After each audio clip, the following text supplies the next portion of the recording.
Sejak terpilih secara aklamasi sebagai Ketua Umum APKASI pada Musyawarah Nasional Luar Biasa atau Munaslup di Kubu Raya tanggal 24 Juni tahun 2011, Isran Nur bertekad menjadikan APKASI sebagai gatekeeper pelaksanaan otonomi daerah, memperjuangkan pemerataan pembangunan, pendidikan, kesehatan, dan layanan prima kepada masyarakat. Ia pun mulai merancang program kerja APKASI 2011-2015 yang bertumpu pada peningkatan kapasitas pemerintah kabupaten dan concern memperjuangkan hak-hak daerah sesuai amanat otonomi daerah dan Undang-Undang Dasar 1945.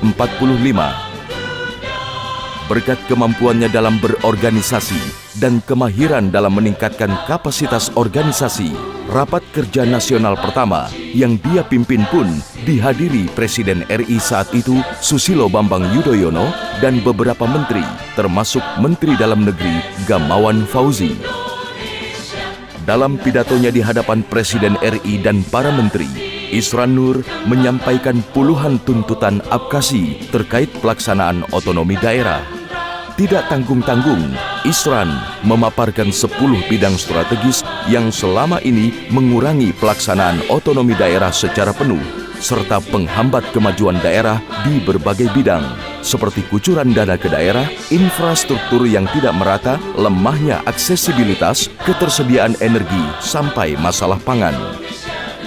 Isran menggarisbawahi dukungan pemerintah pusat untuk merevisi beberapa undang-undang, termasuk Undang-Undang 33 tahun 2004 tentang perimbangan keuangan pusat dan daerah yang selama ini belum merepresentasikan kebutuhan daerah untuk berkembang.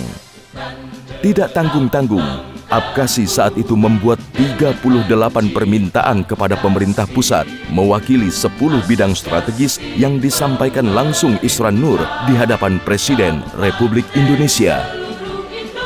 Tindak lanjut dari permintaan Ketua Umum APKASI ini pun mulai menuai hasil.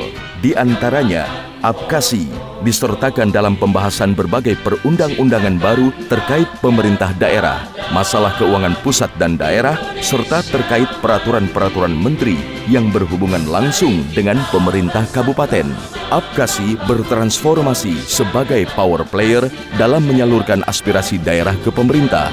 Terbukti, pada tahun 2012, Ketua Umum APKASI melakukan uji materi Undang-Undang Nomor 4 Tahun 2009 tentang pertambangan mineral dan batu bara atau Minerba. Hasilnya menggembirakan bagi seluruh daerah. Mahkamah Konstitusi atau MK mengabulkan uji materi atas Pasal 6 Ayat 1, Pasal 9 Ayat 2, Pasal 14 Ayat 1, dan Pasal 17. APKASI melalui rapat-rapat pembahasan menelurkan beberapa rekomendasi dan disampaikan secara elegan kepada Presiden, Jaksa Agung, Menko Perekonomian, Bappenas, Menteri Pertanian, Menteri Keuangan, dan DPR RI.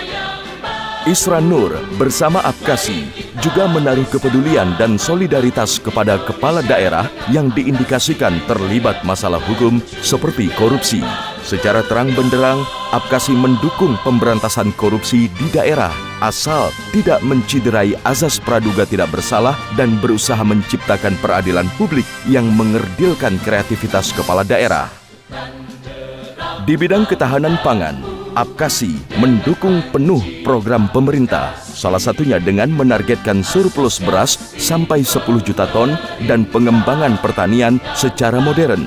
Karena keseriusan Isran Nur dalam mendukung para petani, dirinya pun kemudian didaulat menjadi Ketua Perhiptani.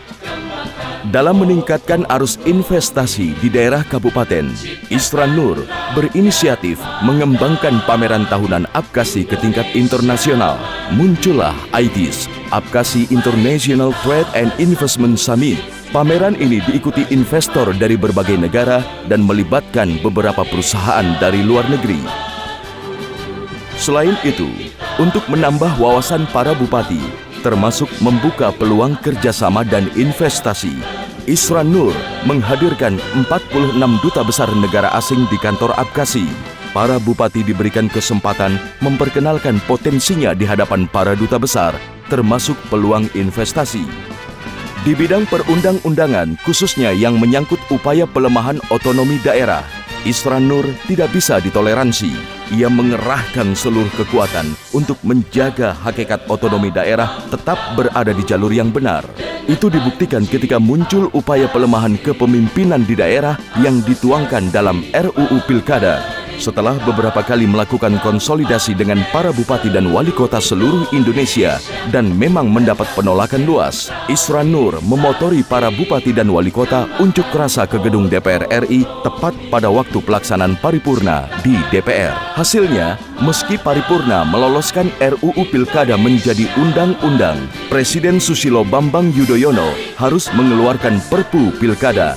Ini juga salah satu prestasi Apkasi dalam memperjuangkan kepemimpinan di daerah dan tidak lagi mau dikembalikan ke DPRD karena sudah terbukti tidak mampu mengangkat dan membuat perubahan di daerah. Berbagai prestasi ini merubah wajah Apkasi.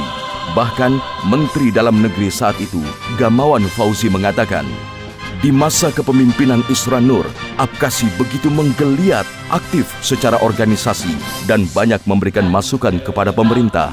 Beberapa pengamat menggambarkan sosok Isran Nur seorang pemimpin yang berani, tegas, dan konsisten.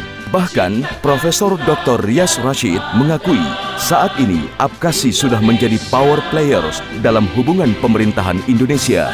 Menurut Rias, Apkasi sudah begitu berwibawa, konsisten pada perjuangan daerah dan menjadi organisasi yang diperhitungkan di Indonesia. Semangat otonomi daerah ini perlu terus dicanangkan agar seluruh komponen bangsa memahami bahwa kemandirian suatu daerah akan memberikan efek percepatan pembangunan secara nasional, terutama kepada generasi muda. Pemikiran-pemikiran dan cara pandang mereka terhadap OTDA ini tentunya akan menjadi masukan juga bagi penerapan sistem OTDA itu sendiri. Dalam rangka untuk mendengar masukan atau untuk mengetahui pendapat serta aspirasi dari kalangan siswa dan mahasiswa mengenai pelaksanaan otonomi daerah, maka Apkasi mengadakan sayembara karya tulis nasional. Ketua Umum Apkasi Isran Nur mendengarkan aspirasi otonomi daerah dalam bentuk lomba karya tulis yang dapat diikuti oleh siswa sekolah lanjut tingkat atas atau SLTA dan mahasiswa dari seluruh wilayah Indonesia pada tanggal 1 Februari dan berakhir pada tanggal 31 Maret 2013.